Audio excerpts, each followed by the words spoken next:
Hi, and welcome to Group Life. This is Greg, and I want to take a little bit of time again just to help you deal with this tough book, the Bible, because there's a lot of things that we can do to help us know how to read it so that it comes home and makes more sense to us. And we've been looking at these characters in the Gospel of John these weeks during This Is Your Life, and this week with This Is Your Hope, we're looking at John chapter 5. And there's a man, we don't know his name, but he's waiting at the pool of Siloam to be healed. He's unable to walk. He's an invalid of some sort, and Jesus heals him.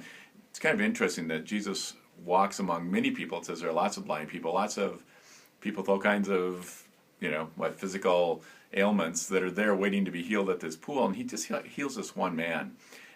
One of the kind of questions I think we're set up to ask is, how come Jesus healed him and not the other people?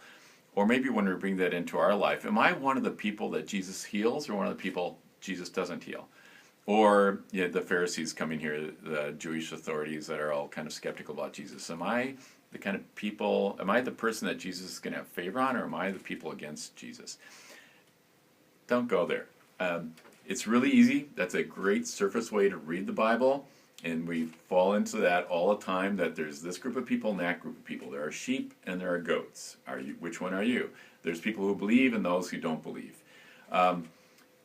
When you really start listening to Jesus, he's not talking about this group of people and that group of people, as in you truly are a sheep or you truly are a goat. You are a person who fully believes or you are a person who doesn't believe. I mean, the reality, and that's what we're talking about with This Is Your Life, is that we've all got a little bit of all of these in us. And I really, really believe, as I live with these stories in the Bible, that that is where Jesus is going. Are you the one that is healed or the one that is not healed? Maybe you're both. As we go through this story, we get a little bit more and more perspective on it. In verse 25 of chapter 5, we find these lines. Jesus is speaking. He says, "Truly I tell you, the hour is coming and is now here, when the dead will hear the voice of the Son of God, and those who hear will live." Wow, doesn't that sound like them thinking? I mean, some people are going to hear it and they're going to live, and the other people aren't going to hear it, and we know what's going to happen to them, right? I think he is speaking to the part of us that hears the voice of God in our life, that starts responding to where God is calling us. And we see where that is leading us, and we start seeing life in that. And the dead within us, grows new leaves and sprouts and begins to bear fruit. It lives. And, though the part of us that begins to trust, that begins to hear, discovers life even in the midst of death.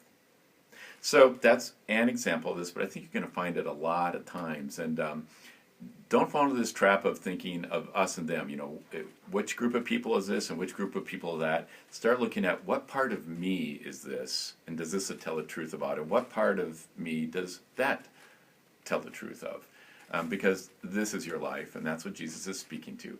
Your life, not comparing you with other people. Your life. Have fun with Group Life today. Love to get some feedback from you too. Thanks. This is your life. Are you